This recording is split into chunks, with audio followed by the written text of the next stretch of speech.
This is John Paulamy of the Actionable Intelligence Alert. Today is Saturday, December 1st, 2018, and we got the weekly market report. So I took a week off, had some vacation time with some family, and we've had a few events in the interim that I think are important. So let's get right back into our reporting. The first thing I want to point out, this is a chart that was put together, or a graphic if you will, by Ned Davis Research.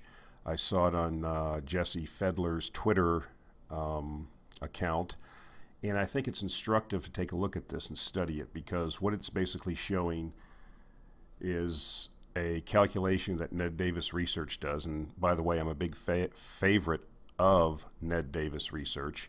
I don't really subscribe to their research, but I do follow Steve Blumenthal at CMG Advisors, and he references Ned Davis's research quite a bit, and it's extremely accurate and very useful, I think. So anyways, what we're looking at here is a global recession probability model, if you will, and in the past, when you see that red dotted line, it's at the 70 level.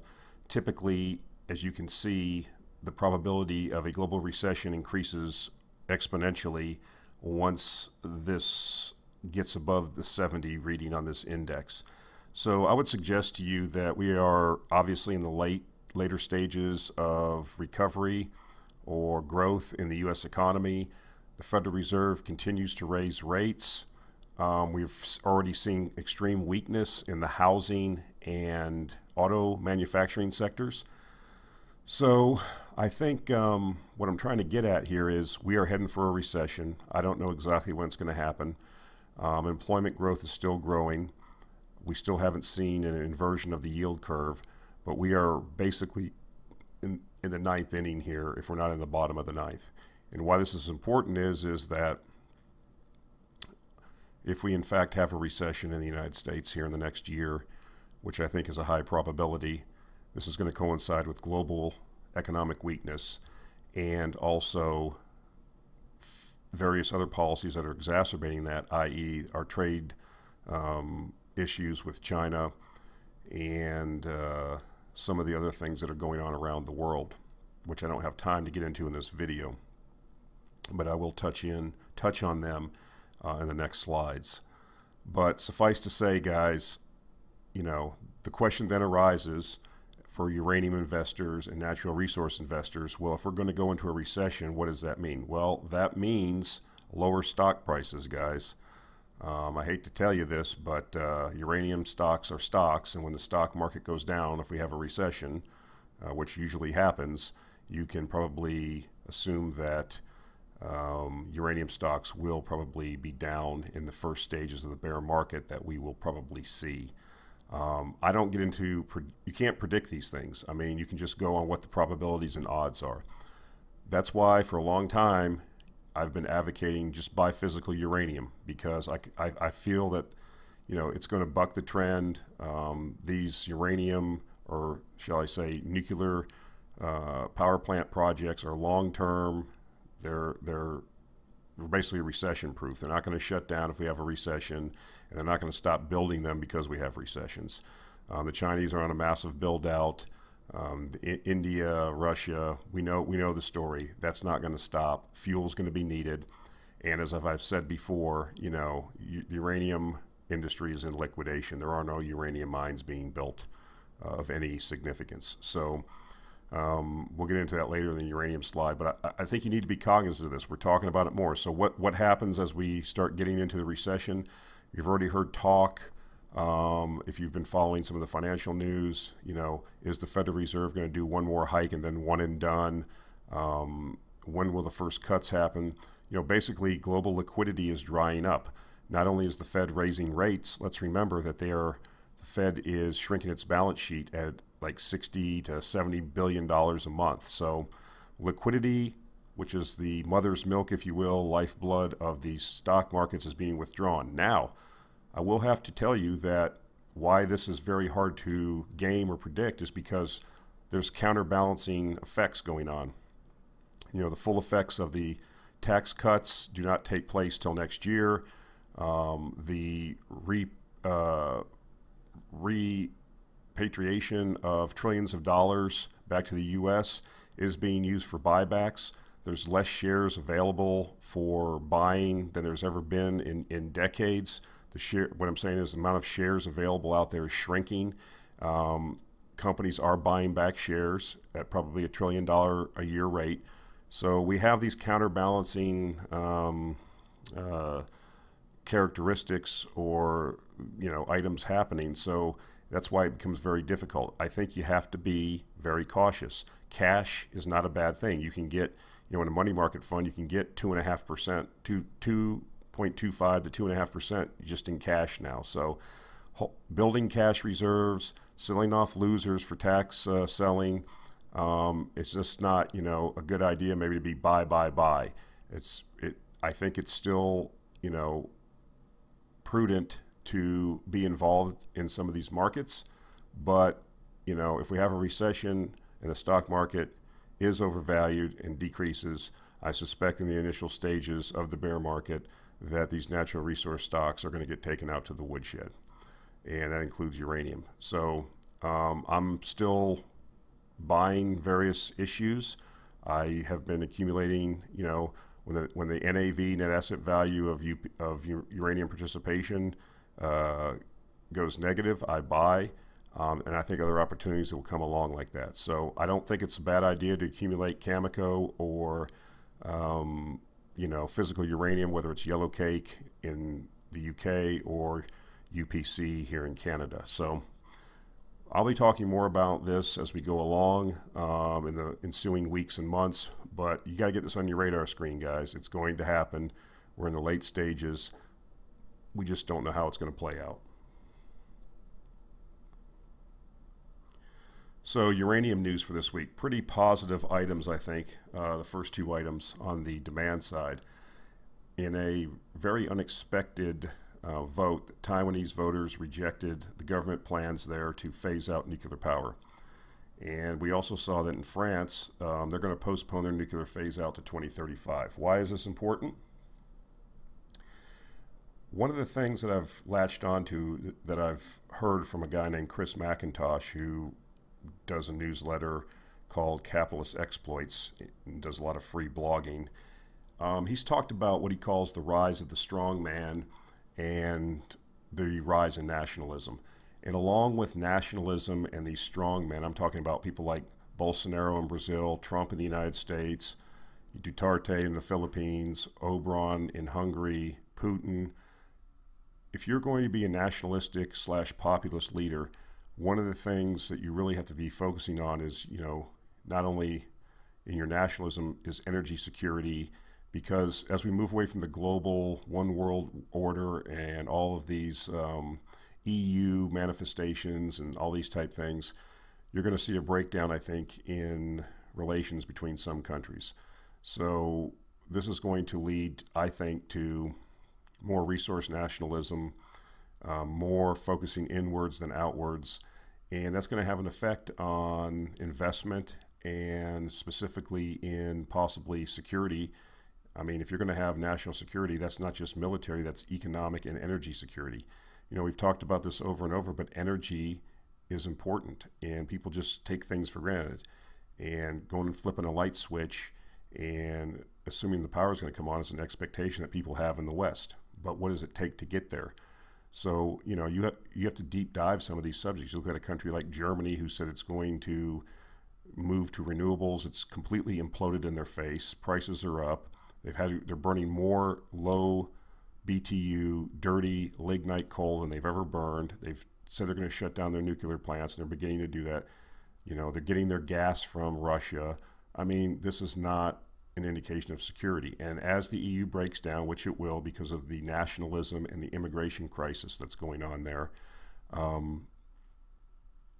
you're going to see barriers go up, and the quest for security, not only military security, but energy security, will come to the forefront. That's why I think you're seeing a lot of these countries back down. It's this whole ridiculous notion that you're going to run the world off renewables. I'm in renewables, people. I work in renewables. It's a joke.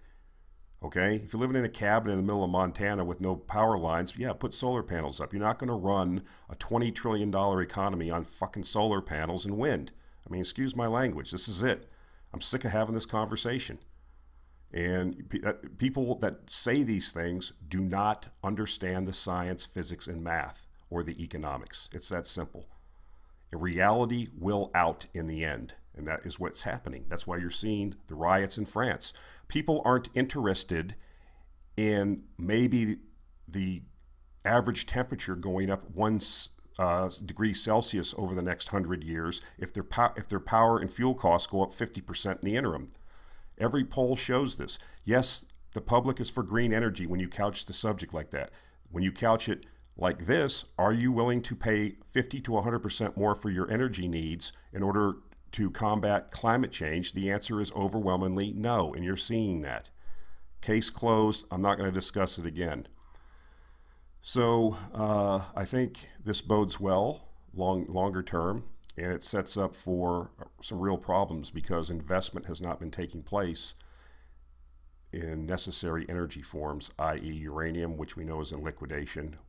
People ask me that. What does that mean when you say the industry is in liquidation? What I'm saying is that there's no new mines coming online. You're basically living off mines that were developed or resources that were found years ago in previous investment cycles.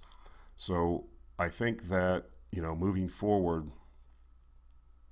same thing in oil. I mean, we have a temporary oversupply because of the situation we described and talked about previously with the Iranian sanctions and how Trump double-clutched the Saudis and OPEC.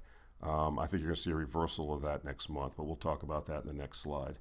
Another important thing I think here that a lot of people maybe missed was China National Uranium Corp bought Rio Tinto's stake in the Recession uranium mine in Namibia. Now, why is this important?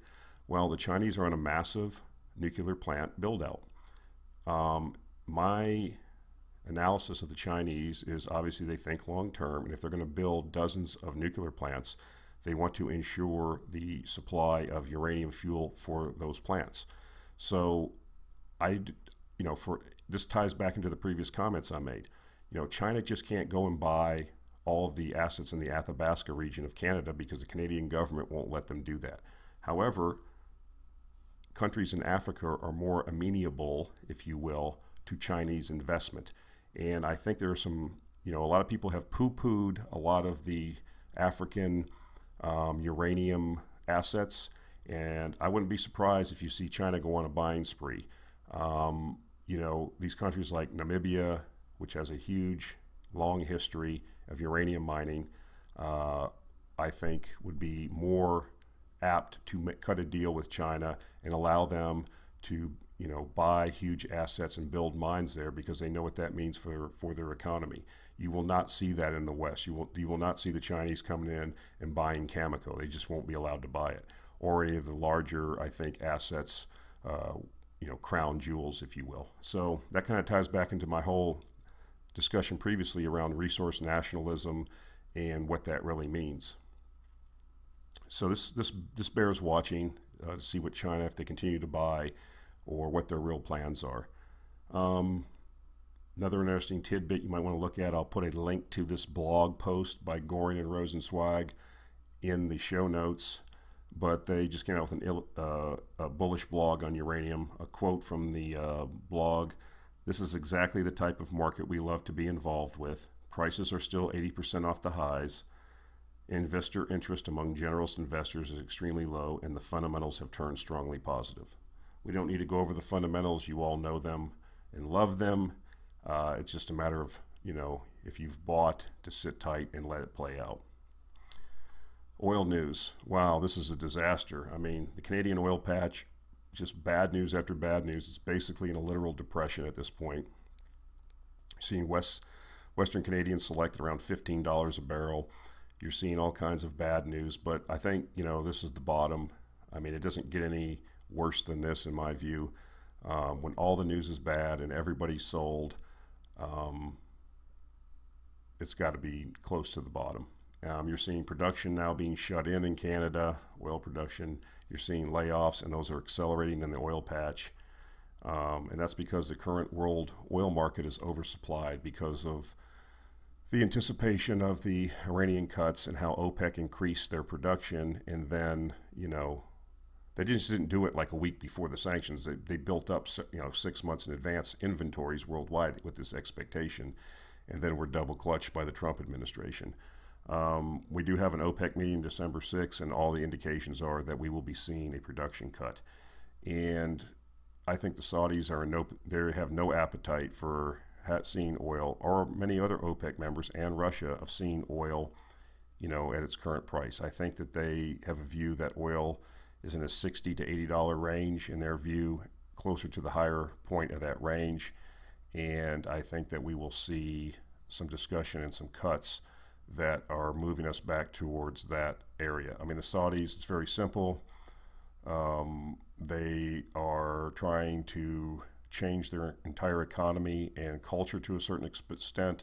They're trying to initiate the Vision 2030. It requires billions of dollars, and they cannot be running at current prices. It's just not going to work for them to make the transition from an oil-dependent economy to a more diversified economy. That's essentially what Vision 2030 is. So I've got some feedback from some people, and they're like, "Are you still holding CCX?" And yeah, I'm still holding it. It's near. I gotta admit, it's been tenuous, and it's been near the point where it would be I'd get stopped out, but it hasn't tripped the stops, and that's if it drops a little bit more, we'd be close to that. But I'm still holding it because I do expect after the cuts over the ensuing 6 months and into 2019, we will see the differentials close. We will see prices start to move higher. And I think that could be in the context also of a, recession, recessionary environment. We could actually see prices going higher for oil, even as it's just another thing we have to monitor. I mean, if demand starts to decrease because of recession, and yet they're cutting, then they'll have to cut more. I mean, you can't predict these things fully out 6 to 8, 12 months. We're doing the best we can here. So I will say one thing, though, that these lower prices are continuing to delay the needed investment to avoid shortages in the future. And when I say in the future, I say the next 2, 3, 5 years. There simply has not been enough investment. Depletion and demand growth is still there, regardless of these short-term movements. It was an interesting chart put up by someone on Twitter that showed that over the last 20 years, there's probably been 10 times where the oil price has declined 20% in a month or so. So our memories are kind of short, and we just focus on the near term. So we've seen this before. The thesis really is there sufficient investment? Is there sufficient dollars going in to create a needed supply that's going to be needed to supply the world? And the answer to that is no. So regardless of the short-term fluctuations, it doesn't feel good where we're at. I'm feeling the pain myself. I'm invested in these things.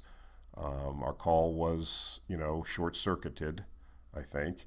But in the end, if you have a long-term perspective and if you really understand what's going on, I think that, a couple years down the road, things are going to be a lot different. So that's it for this week, guys. I'm currently putting together the December issue of Actionable Intelligence Alert. Have an excellent company in there this month, The Pick. It's a company that's been cut in half because of some political issues, but yet its cash flow and dividend stream continues to grow, and they just made a deal to expand their business by a factor of 3 over the next 5 years. This is a very interesting company. It's off the radar. It was in the junk heap, and then it did a restructuring and came back. It may be interesting for you to take a look at. And you can do that. You can get a sample. You can get the current month's issue of the current month's stock pick, just this current month's stock pick, if you sign up for my Patreon for a minimum of $5 per month. And I will send you that stock pick for December. Also encourage folks to take a look at the Actionable Intelligence Alert newsletter. The subscriptions are $79 a year, 12 issues, and access to all back issues. Definitely thank you guys for your support. My Twitter following continues to grow. The YouTube following continues to grow. Guys, it feels bad right now. I know what what you're feeling. I'm feeling it too, because I got to kill what I eat, and I'm not just saying these things, I'm invested in these things myself. So each person really has to understand their own risk tolerance and pain tolerance and act accordingly. But as they say in the military, and I hope this isn't offensive to anybody, but keep your pecker hard and your powder dry, and the worm will turn. So again, thanks for subscribing and listening, and we will talk to you next week. Thank you.